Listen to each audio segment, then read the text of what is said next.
గ్రంథము 6వ అధ్యాయము 66వ వచనము. అప్పటి నుండి ఆయన శిష్యులలో అనేకులు వెనుక తీసి వారు ఎన్నడూను ఆయనను వెంబడింపలేదు. ఇటు వాక్యముతో దేవుడు మనతో మాట్లాడునుగాక. ఆమేన్, ఆమేన్, హల్లెలూయా, హల్లెలూయా, హల్లెలూయా. దేవుని పిల్లలారా, ఇక్కడ మనము కాస్త క్షుణ్ణంగా యోచిస్తే ఒక విలువైనటువంటి సందేహం దేవుడు మనతో మాట్లాడతాడు. ఉపదేశం.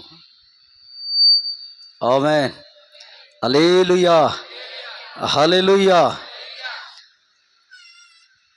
ఇక్కడ ప్రభువైన యేసుక్రీస్తుల వారు తన శరీరమును గూర్చి మాట్లాడుచున్నాడు. ఆయన శరీరము గురించి ఏమని మాట్లాడుచున్నాడంటే, యోహాను సువార్త 6వ అధ్యాయము 35వ వచనం చదవండి. యోహాను సువార్త 6వ అధ్యాయము 35వ వచనం. అందుకు యేసు వారితో ఇట్లా నేను జీవ ఆహారము నేనే, నా యొద్దకు వచ్చువాడు ఏమాత్రమును ఆకలిగొనడు. ప్రభు ఏమని చెబుతున్నాడండి ఇక్కడ? జీవ ఆహారము నేనే, నా యొద్దకు వచ్చువాడు ఎన్నటికీ ఆకలి కొనడు. ఆమేన్, హల్లెలూయా, హల్లెలూయా. ఇలా ప్రభు మాట్లాడుతూ 53వ వచనం నుండి చదువురా.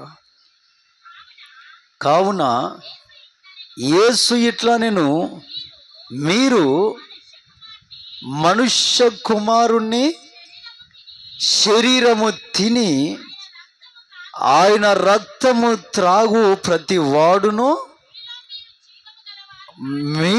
మీరు జీవము గలవారు కారు.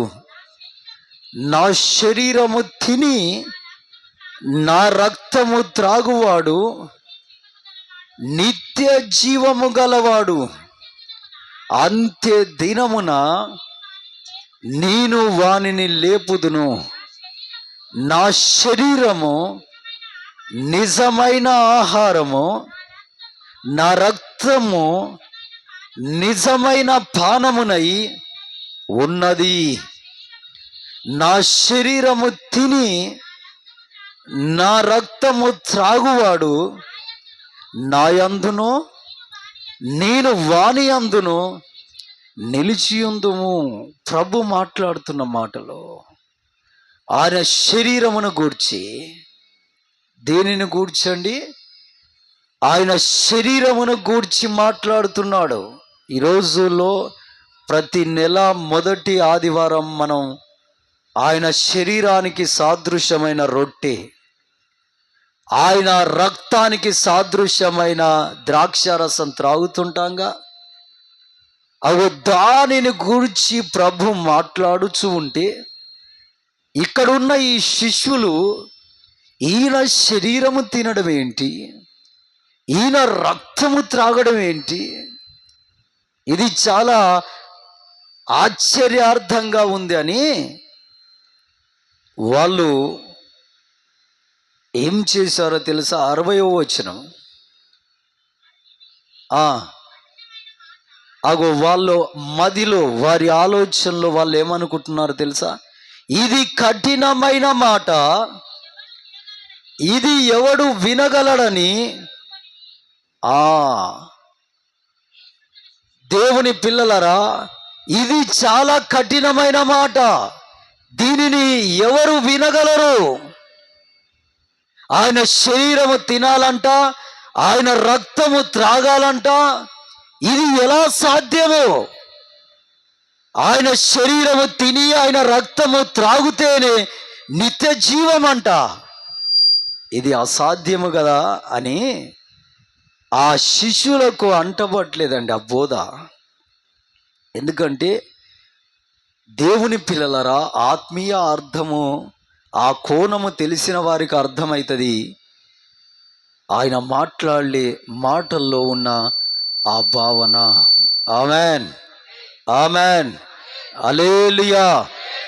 అందుకే చాలా మంది శిష్యులు, ఎంతమంది అండి? చాలా మంది శిష్యులు ఆయనను విడిచి, ఏంటంట, 66 వచనం చదవండి. దాన్ని ఊరికే కదిలియకండి. అప్పటి నుండి ఆయన శిష్యులలో అనేకులు వెనుక తీసి మరి ఎన్నడూను ఆయనను వెంబడింపలేదు. ఆమెన్, హల్లెలూయా, హల్లెలూయా.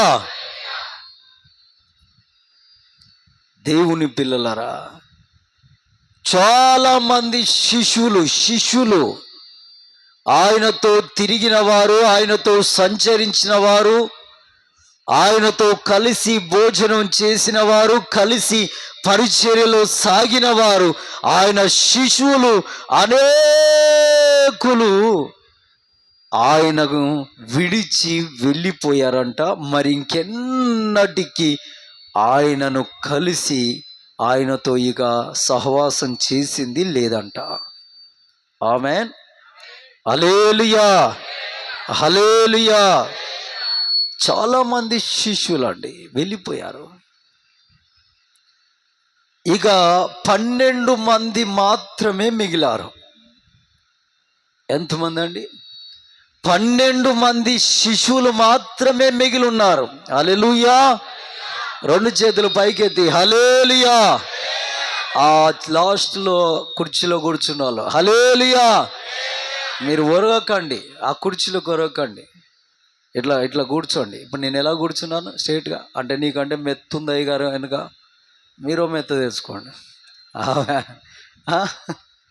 మరి అంటారు కొంతమంది, మంచిగా ఇట్లా ఒరిగితే సొంపుగా సాతానుగాడు వచ్చి నిన్ను ఏం చేస్తుంటాడుగా, మంచి నిద్రపోతావు.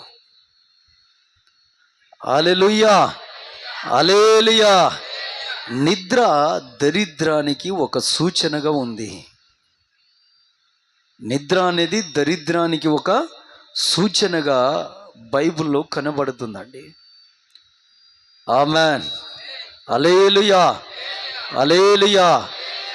దేవుని పిల్లారా, ఇక 12 మంది శిష్యులు మాత్రం మిగిలారు. ఆ 12 మందిని ప్రభు తన ఎదుట నిలబెట్టుకొని ఒక మాట అడిగాడు. చదవండి, యోహాను సువార్త 6వ అధ్యాయము 67వ వచనం. 67వ వచనం. కాబట్టి యేసు మీరు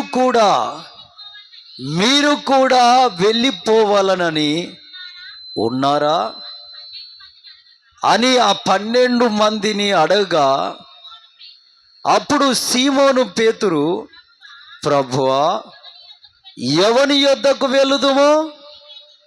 నీవే నిత్య జీవపు మాటలు గలవాడవు, నీవే దేవుని పరిశుద్ధుడవు, మేము విశ్వసించి వెళ్ళి ఉన్నామని ఆయనతో చెప్పిరి. ఆమెన్, హల్లెలూయా, హల్లెలూయా. ఆ 12 మంది శిష్యులు ప్రభుల వారు అడిగినప్పుడు ఆయనతో వారు ఇస్తున్నటువంటి సెలవైన మాట ఏంటో తెలుసా? అయ్యా, మేమెక్కడికి వెళ్తామయ్యా, నీవే నిత్య జీవపు మాటలు గలవాడవు. ఆమెన్, హల్లెలూయా.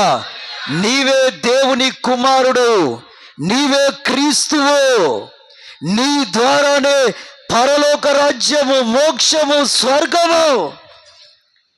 నీవే మా ఆరాధనకు యోగ్యుడవు నాయనా, నిన్ను విడిచి మేము ఎక్కడికి వెళ్ళాలి? వేవేల దూతలు నిన్ను పాడగా, అకంఠ స్వరములే ధ్వనించగా వేవేల దూతలు నిన్ను పాడగా అకంఠ స్వరములే ధ్వనించగా పాడదాం. ఆ మందిరమంతా ధూమముచి నిండగా పాడదాం. ఆ మందిరమంతా ధూమముచి నిండగా నీ మహిమ నాకు చాలా రోజులు జలువై పడండి. నీ మహిమను చూడాలని నా ఆశ తీరా పాడాలని, నీ మహిమను చూడాలని నా ఆశ తీరా పాడాలని, ఆరాధించాలని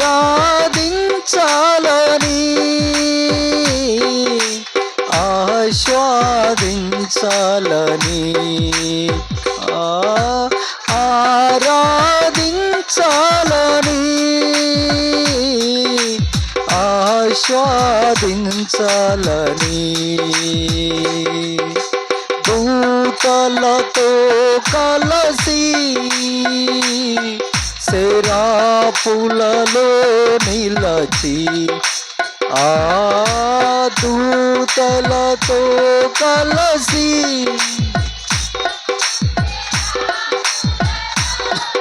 లచి వేవేల దూతలు నిన్ను పాడగా అకంఠ స్వరములే ధ్వనించగా, వేవేల దూతలు నిన్ను పాడగా అకంఠ స్వరములే ధ్వనించగా, ఆ మందిరమంతా ధూమముచే నిండగా, ఆ మందిరమంతా ధూమముచే నిండగా, నీ మహిమను చూడాలని నా ఆశ తీరా పాడాలని, నీ మహిమను చూడాలని ఆమేన్ పాడాలని, ఆరాధించాలని ఆస్వాదించాలని, ఆరాధించాలని ఆస్వాదించాలని, దూతలతో కలసి సెరాపులలో నిలచి, ఆ దూతలతో కలసి సెరాపులలో నిలచి, స్తోత్రం గోరి చప్పలు కొట్టాలి. ఆ వెనుక దారిన ఉన్నారు చివర్లో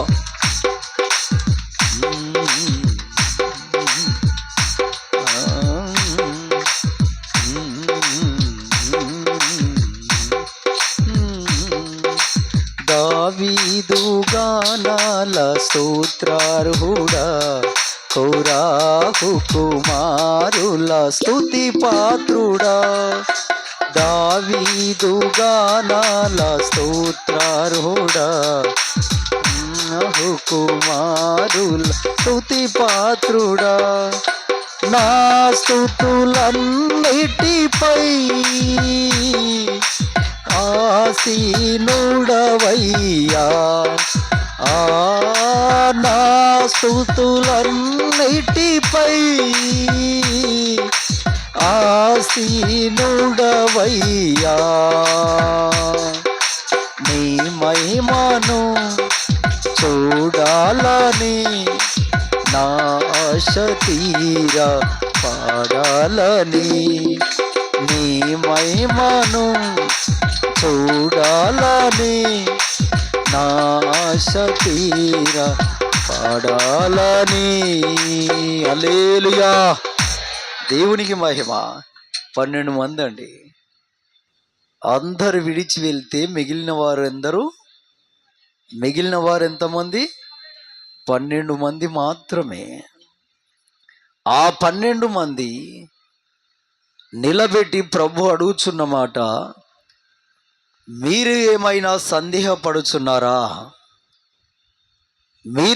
సందేహపడుచున్నారా వెళ్దామని అంటే, వాళ్ళు చెబుతున్న మాట, నీవే నిత్య జీవపు మాటలు గలవాడవు, నీవే క్రీస్తు, నీవే పరిశుద్ధుడు, నీవే దేవుని కుమారుడు అయ్యా, నిన్ను విడిచి మేము ఎక్కడికి వెళ్ళాలి నాయనా అని ఆ 12 మంది తీసుకున్న నిర్ణయం, క్రీస్తు అని ఆయనను సంకల్పించి ఆయన పాదాల దగ్గర ఉండి ఆయనను పూజించిన వారు.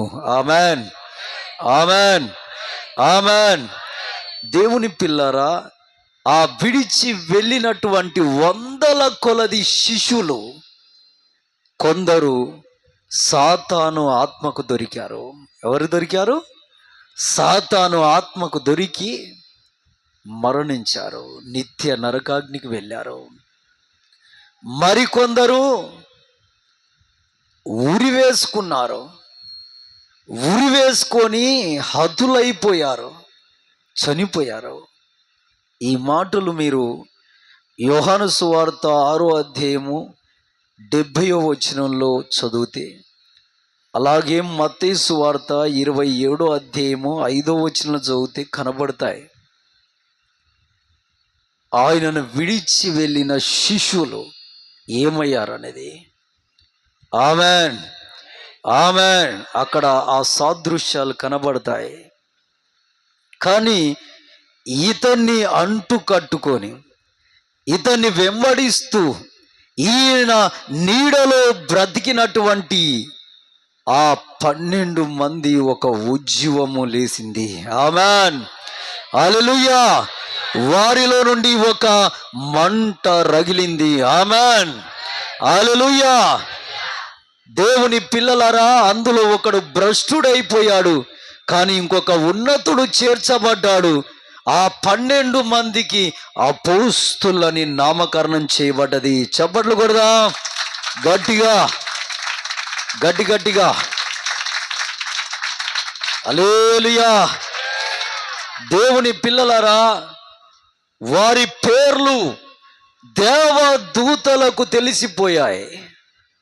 ఆ 12 మంది పేర్లు ఎవరికి తెలిసాయండి?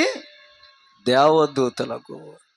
మార్కు సువార్త 16వ అధ్యాయము 7వ వచనం మనం చదివితే, అక్కడ ప్రభువైన యేసుక్రీస్తు పునరుత్థానుడై తిరిగి లేచిన తర్వాత, ఆ సమాధి బండ తెరవబడిన తర్వాత, ఆ సమాధిలో క్రీస్తుల వారిని ఎక్కడైతే ఆ నారబట్ట చుట్టి పడుకోబెట్టారు, 2 దేవదూతలు అక్కడ నిలబడ్డారు.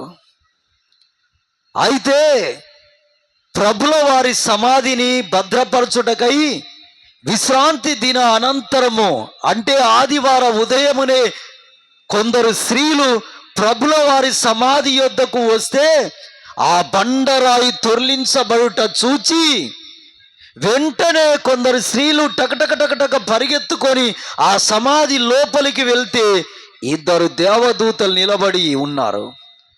వారు మిక్కిలి భయపడ్డారు. ఆ దేవదూతలు అంటున్నారు, సజీవుడై లేచిన వాణ్ణి మృతులలో మీరు ఎందుకు వెతుకుచున్నారు? ఇట్టి విషయాన్ని అపోస్తుల్లో ప్రథముడు సీమోను పేతురుకు చెప్పండి. Amen, amen. ఈ అపోస్తుల పేర్లు ఎవరికి తెలియజేయబడుతున్నాయి? ఆ స్త్రీలకు చెబుతుంది ఎవరు? దేవదూతలు. హల్లెలూయా, హల్లెలూయా. దేవదూతలతో సీమోను పేతురు సహవాసం చేసిన వాడు కాదు, దేవదూతల ప్రత్యక్షత అనుభవించిన వాడు కాదు. కానీ దేవదూతలకు అపోస్తుల పేర్లు బండ గుర్తు. చప్పట్లు కొట్టి ప్రభుని మయపరుస్తాం. ఆమేన్. ఎందుకు నాయన అంతటి కృప అంటే వాళ్ళు క్రీస్తును వెంబడించువారు. ఆమేన్. వారు క్రీస్తు వాక్యాన్ని జీర్ణించుకునేవారు. ఆమేన్. ఆయన మాటలు వారికి ఆహారం. ఆమేన్. ధనము కంటే, ఐశ్వర్యం కంటే, తన ఇంటి భాగస్వాముల కంటే మిన్న దేవుని యొక్క చిత్తము జరిగించడే వారి ఉన్నతమైన వాంఛ, దీక్ష, తీర్మానము. ఆమేన్. హల్లెలూయా. అందుకే వారి పేర్లు ఎవరికి తెలుసు? దేవదూతలకండి. ఆమేన్. హల్లెలూయా. మొదటిది. రెండోదిగా అపోస్తుల కార్య గ్రంథము 2వ అధ్యాయం 4వ వచనములో మనం చదివితే అక్కడ వారు పరిశుద్ధాత్మను పొందారు. ఆమేన్. పరిశుద్ధాత్మను పొందారు. ఆకాశము నుండి అగ్ని జ్వాలలు భూమిపైకి దిగొచ్చాయి. దిగి వచ్చి ఆ మేడ గదిలో ఉన్నవారి ఒక్కొక్కరి పైన ఒక్కొక్క అగ్ని జ్వాల దిగొచ్చింది. ఆమేన్. ఆ అగ్ని జ్వాల వారిలోకి రాగా ఒక బలమైన గాలి వారిని కొట్టగా వారు విస్తారమైన భాషలు మాట్లాడుతూ వచ్చారు. ఆమేన్. హల్లెలూయా, హల్లెలూయా. పరిశుద్ధాత్మ శక్తి, పరిశుద్ధాత్మ అనుభవం, పరిశుద్ధాత్మ రగిలింపు వారు అనుభవించారు ఆ మేడగదిలో. కారణం ఎందుకు నాయన అంటే వారు క్రీస్తును వెంబడించువారు. ఆమేన్. హల్లెలూయా, హల్లెలూయా, హల్లెలూయా.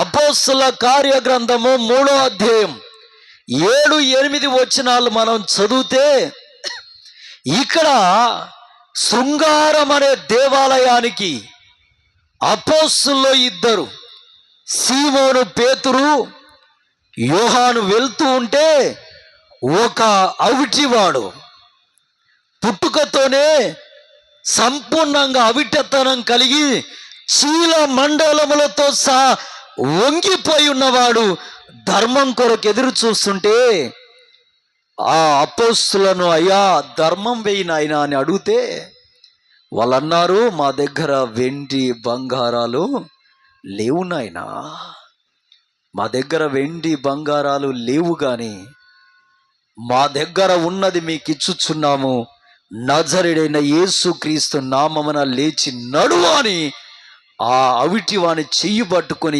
ఎత్తగా చీల మండలములు సరి అయి లేచి ఎగిరి గెంతులు వేసి దేవుణ్ణి స్తుతించి వారితో దేవాలయానికి వెళ్ళాడంట. చప్పట్లు కొట్టి ప్రభుని మయపరచా. ఆమేన్. హల్లెలూయా. ఇంతటి స్వస్థత అభిషేకం అపోస్తులకు ఎక్కడిది నాయన అంటే వాళ్ళు క్రీస్తుని వెంబడించిన వాళ్ళు. ఆమేన్, ఆమేన్, హల్లెలూయా. వాళ్ళు లోకాన్ని ఆశించే వాళ్ళు కాదండి. లోకములో ఉన్నటువంటి వ్యర్థమైన సహవాసాలకు బానిసలు కాదండి. వాళ్ళ గురి, గమ్యము, లక్ష్యము దేవుని చిత్తం చేయుటయే. ఆమేన్, ఆమేన్, హల్లెలూయా.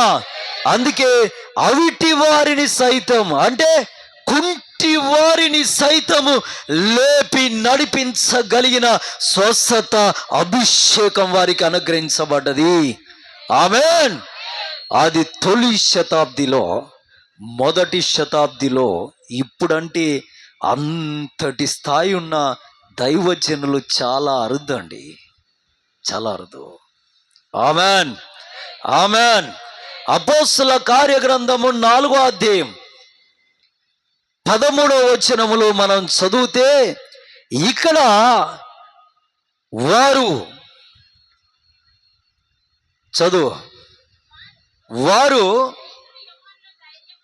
పేతురు యోహానుల ధైర్యమును చూచినప్పుడు వారు విద్య లేని పామరులని గ్రహించి ఆశ్చర్యపడిరి. ఆమేన్. యెరూషలేము అనే పట్టణములో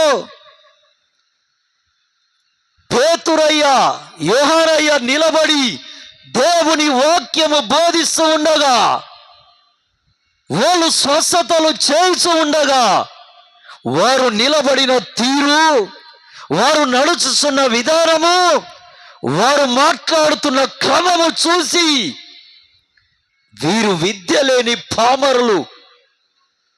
గత కొన్ని సంవత్సరాలు వెనుకకు వెళ్తే ఈ గలీలాలో ఉన్న సముద్రంలో చేపలు పట్టుకొని ఆ పూటకు బ్రతికేవారు. ఇంతటి ధైర్యం ఎక్కడదని ఆ దేశ ప్రజలు, శాస్త్రులు, నాయకులు ఆశ్చర్యపోయి మిక్కిలి భయపడ్డారంట. ఆమేన్.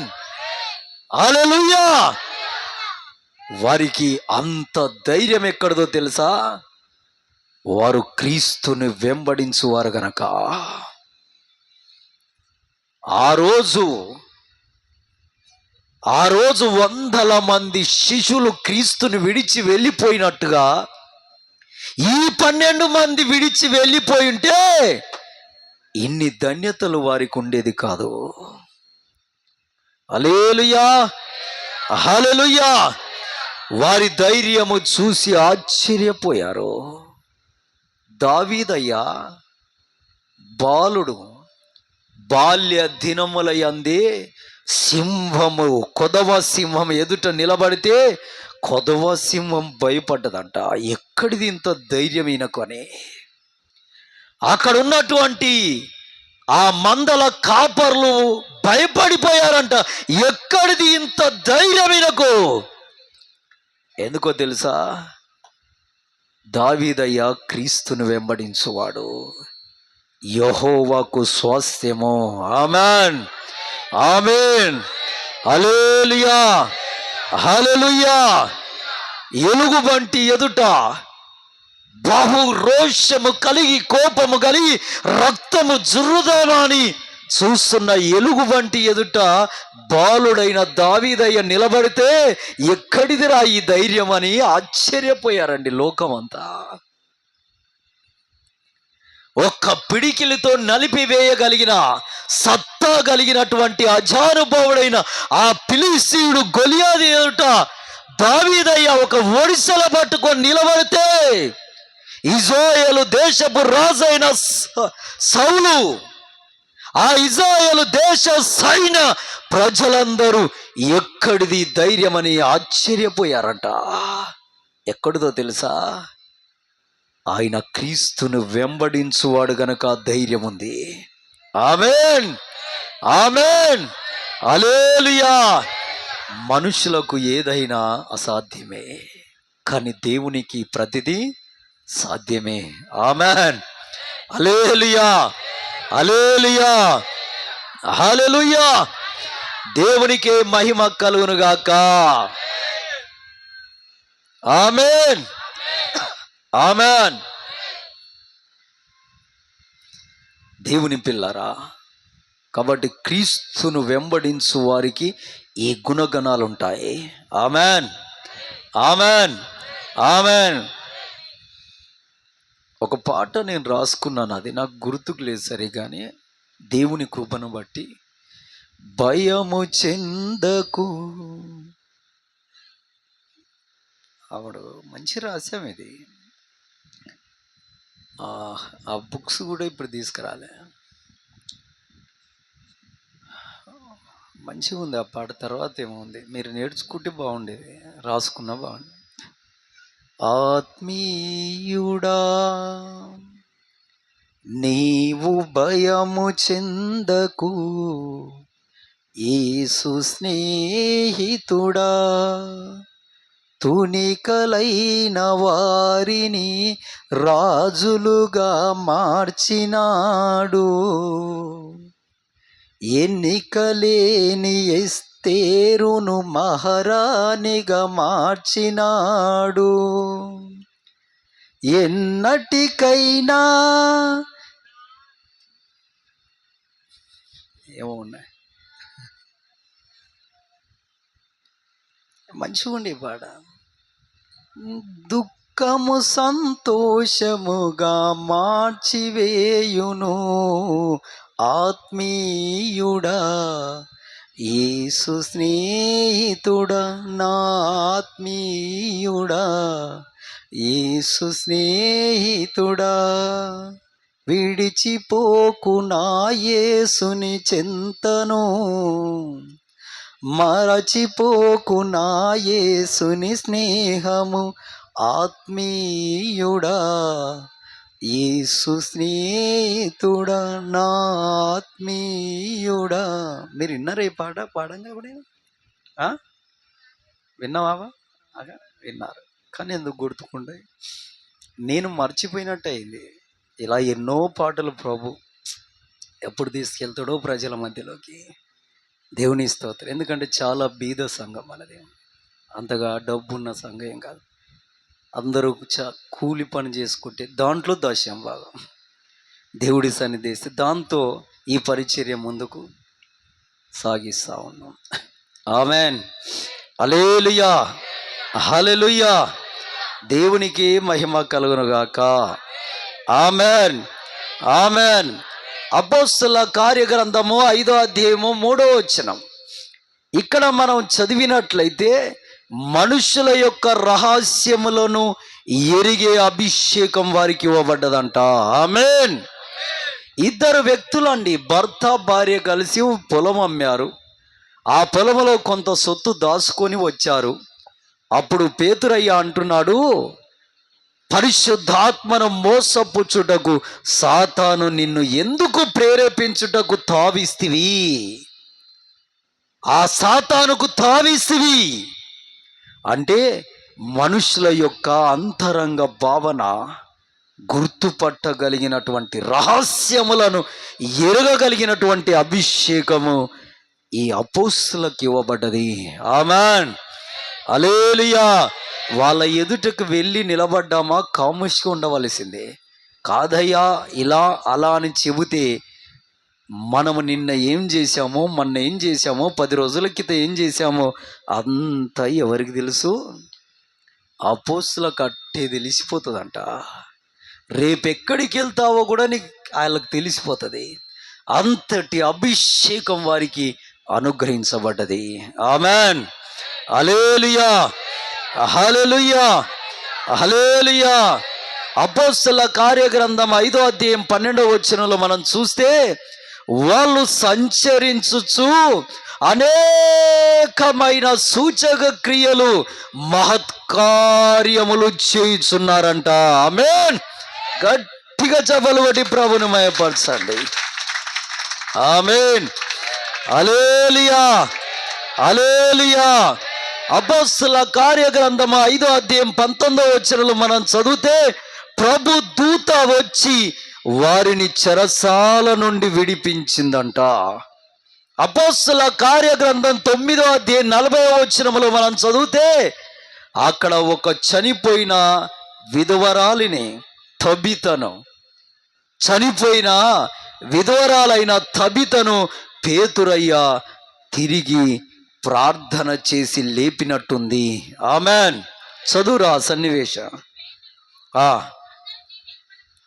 పేతురు అందరిని వెలుపలకి పంపి మోకాళ్ళుని ప్రార్థన చేసి శవము వైపు తిరిగి తబిత లెమ్మనగా ఆమె కన్నులు తెరిచి ఆ పేతురుని చూచి లేచి కూర్చుండెను. వా, ఎంతటి అభిషేకం! మరణమును ఓడించగలిగిన అభిషేకం అపోస్తులది. ఆమేన్, హల్లెలూయా, హల్లెలూయా, హల్లెలూయా. దేవునికి మహిమ కలుగునుగాక. ఆమేన్. అపోస్తుల కార్యగ్రంథం 10వ అధ్యాయం 44వ వచనం మనం చదివితే, పేతురయ్య నిలబడి మాట్లాడుచూ ఉండగా పరిశుద్ధాత్మ అనేకుల పైకి దిగొచ్చిందంట, దిగొచ్చాడంట పరిశుద్ధాత్ముడు. ఆమేన్, హల్లెలూయా, హల్లెలూయా. అట్ట మాట్లాడుతుంటే ఆత్మ దిగుతుందండి, అట్ట మాట్లాడుతుంటే అభిషేకం దిగుతుంది. ఆమేన్, హల్లెలూయా, హల్లెలూయా. అపోస్తలుల కార్యగ్రంథం 16:26 చదివితే వాళ్ళు మోకరించి ప్రార్థిస్తుండగా ఆ చెరసాల గోడలు కూలిపోయాయంట, భూకంపం వచ్చిందంట. మనం ప్రార్థన చేస్తే కనీసం పిల్లన కదులుతుందా? దేవునికి మహిమ కలనా. పెద్ద రాయిరాలు చిన్న రాయిరాలు మీరు ప్రార్థన చేస్తే కనీసం ఆ ఊరన్న ఊగుతుందా? ఇంటి పక్క ఇల్లన్నా. దేవునికి మహిమ. కానీ అపోస్తులు ఒక దగ్గర మోకరించి ప్రార్థన చేయాలని ఒక నిర్ణయం చేసుకుంటే అక్కడ భూకంపం రావాల్సిందంట. ఆమేన్, హల్లెలూయా, హల్లెలూయా. ఎంతటి అభిషేకానికి అర్హులుగా ఉన్నారో చూడండి, ఎంతటి మహాదివ్య దేవుని సన్నిధికి వారు దగ్గరగా ఉన్నారో చూడండి. ఆమేన్, హల్లెలూయా, హల్లెలూయా. అపోస్తలుల కార్యగ్రంథం 19:12 మనం చదివితే, దేవుని పిల్లలారా, వారి శరీరమునకు తాకిన ఆ చేతి గుడ్డలు, నడికట్లు, వాళ్ళ నీడబడితే చచ్చినోళ్ళు లేవడం, రోగులు బాగు కావడం, వాళ్ళు ఇలా నడుచుకుంటూ వెళ్తుంటే చనిపోయిన వారిని సైతం తీసుకొచ్చి అలా పడుకోబెడితే వారు నీడబడితే లేస్తున్నారంటండి. నీడబడితే ఎంతటి భాగ్యం అండి. వారి నడికట్లు తగులితే ఆరోగ్యం వస్తుందంట, ఆరోగ్యం వస్తుందంట. కుష్టి రోగాలు వెళ్ళిపోతున్నాయి, పక్షవాత రోగాలు విడిచి వెళ్తున్నాయి, మూగవారు మాట్లాడుతున్నారు, రోగులు బాగుపడుతున్నారు. చేతి గుడ్డలు తగులితే చాలు బాగుపడుతున్నారు. దేశమే ప్రపంచమే అల్లకల్లోలమై ఎక్కడి వారు వీళ్ళు భూలోకాన్ని తలకిందులు చేస్తున్నారని రాజులు సైతం వణికిపోయారంట, రాజులు సైతం వణికిపోయారు. ఎక్కడిదో తెలుసా ఈ అభిషేకం? ఎక్కడిదో తెలుసా అంతటి ఆత్మీయ ప్రగతి? ఎందరెందరో క్రీస్తును వదిలి వెళ్ళిన వారు మాత్రం క్రీస్తును వెంబడించారు.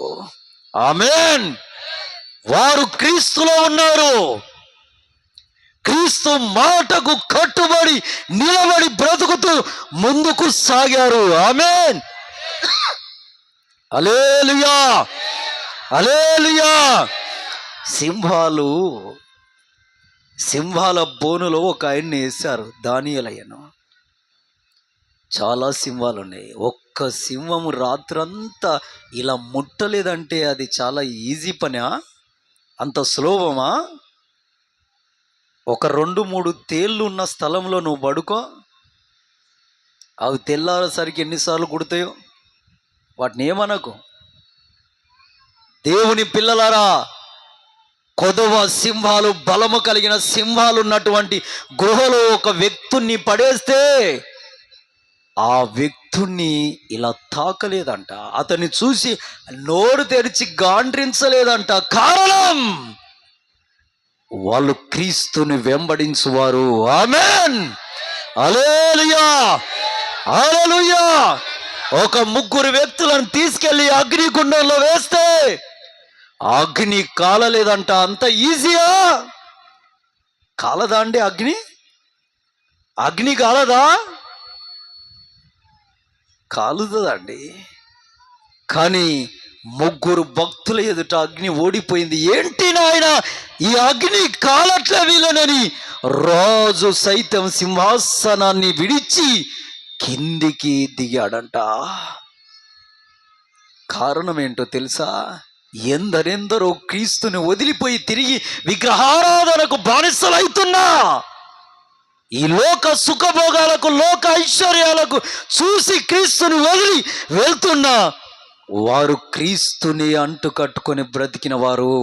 ఆమేన్, హల్లెలూయా, హల్లెలూయా.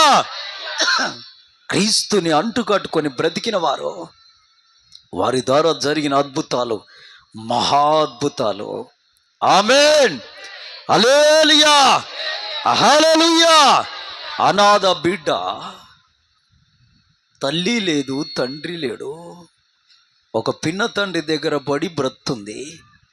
ఆ పూటకు చలేస్తే ఉరిగడ్డి కప్పుకొని ఆ చలి గోధుమ గడ్డి కప్పుకొని చలికి కాచుకుంటుంది.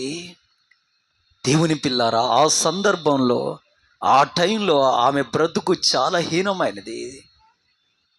కానీ క్రీస్తుని వెంబడిస్తున్న యవన బిడ్డ గనక తన వివాహ వయసు వచ్చేసరికి 127 సంస్థానాలకు మహారాణి అయింది. ఆమేన్, ఆవిడనే ఎస్తేరు. గ్లోరీ, హల్లెలూయా, హల్లెలూయా. ఒక అనాథ బిడ్డ 127 సంవత్సరాలకు మహారాణి. ఆమేన్, హల్లెలూయా. సొంత అన్నలే కొట్టి కొంత సొమ్ముకు అమ్మేస్తే ఐగుప్తు దేశములో బానిసగా బ్రతుకుతుంటే ఎన్నో నిందలు పడి ఆ నిందలకు తనకు శిక్ష, ఆ శిక్ష ఎలాంటిదో తెలుసా? జైలు జీవితం. ఇంతవరకే ఉంటాయి ఆ జైలు గోడలు, ఇంతవరకు టేబుల్ అంతవరకు ఉంటాయి. హైటు గేట్ ఉంటుంది, అక్కడ లోపలి పంపిస్తారు. వంగే ఉండాలి ఎప్పుడు. ఆ జైల్లో ఎలా ఉండాలి? ఎప్పుడు వంగే ఉండాలి, లేదా మోకాళ్ళ మీద ఉండాలి, లేదా పడుకోవాలి. నిలబడే ఛాన్స్ లేదు. నరకయాతనండి. మనము గంట కూర్చున్నామంటే కనీసం తిరిగి 1 గంటైనా నిలబడాలి. కానీ యోసేపు కొన్ని సంవత్సరాలుగా ఇలా వంగి ఉన్నాడు జైల్లో. నడుము వంగిపోయి ఉండొచ్చేమో, అంతటి శిక్షకు కారకుడయ్యాడు. లేని నిందకు, చెయ్యని నిందకు. అలాంటి వాణ్ణి అన్య దేశంలో దేశానికి ప్రధానమంత్రిని చేశాడు మన ప్రభువు. ఆమేన్, హల్లెలూయా. కారణం, అంతటి భాగ్యం వాళ్ళ అన్నలకు లేదు. ఆ దేశంలో ఎందరో బానిసలు ఉన్నారు, లేదు. కానీ యోసేపయ్యకు మాత్రమే ఆ భాగ్యం ఎందుకు దక్కిందంటే, అందరూ క్రీస్తుని తక్కువ చేసి మాట్లాడినా, విడిచి వెళ్ళినా, యోసేపు క్రీస్తుని వెంబడించాడు, అంటు కట్టుకొని బ్రతికాడు. ఒక నిర్ణయానికి రావాలి ఈరోజు. నువ్వు క్రీస్తుని వెంబడించిన వారిని ఆయన ఎన్నడూ సిగ్గుపరచడు. నీకు చదువు లేదా, నీ దగ్గర డబ్బు లేదా, నీ దగ్గర కావలసినంత బలము లేదా, ఆయన పాదాల దగ్గర మోకాళ్ళేసి నిత్యము కన్నీళ్లు విడువు. నీకు తెలియకుండానే నీ జీవిత గమ్యము ఒక నూతన మార్గంలో నడవబోతుంది. దేవదూతలు నీ ఎదుటకు వచ్చి కలవబోచున్నాయి. జీవ జల నదుల చేత ఆ దాహము తీర్చబడబోచున్నది. దేవుని అభిషేకమే నీకు ఐశ్వర్యమై ఆయన స్తుతి వస్త్రము, ఆయన ఘనత వస్త్రము, ఆయన మహిమ వస్త్రము నిన్ను చేరుకుంటాయి. ఆమేన్, హల్లెలూయా, హల్లెలూయా. ఒక నిర్ణయానికి రా, ఒక తీర్మానానికి రా. పిడికిలి బిగించి ఇక క్రీస్తును వెంబడించు. నువ్వు క్రీస్తును వెంబడించాలని ఒక తీర్మానం ఈరోజు చేసుకుంటే నీ స్థితి మారుతుంది, నువ్వు వెళ్తున్న మార్గము మారుతుంది. నీ లైఫ్ చేంజ్ అయిపోతుంది. నువ్వు ఊహించని రీతిగా నీ జీవితంలో ఒక ఉన్నత గమ్యానికి దేవుడు చేరుస్తాడు. ఒక కిరీటము పరలోకము నుండి నీ తలపైకి అలా అలా అలా అలా వస్తూ ఉంటుంది. అలా అలా అలా అలా ఆ కిరీటం వచ్చి నీ తలపై వాలితే అప్పుడు అందరూ నిన్ను చూసి నిన్ను పొగడవలసిందే, నిన్ను పొగడవలసిందే. నువ్వెక్కడ కలిసినా వందనాలయ్యా, చెల్లెలా వందనాలరా, అమ్మా వందనాలమ్మా. ఆ రూపు రేఖ నీలో కనబడుతుంది. దేవునికి మహిమకరంగా బ్రతకండి, ఆయనను వెంబడించండి, ఆయన అంటు కట్టుకొని జీవించండి. ఈ అపోస్తుల వలె మీకు ఉన్నతమైన ఆశీర్వాదాలు దక్కుతాయి. మోకాళ్ళేసి చేతులెత్తండి. Thank you lord.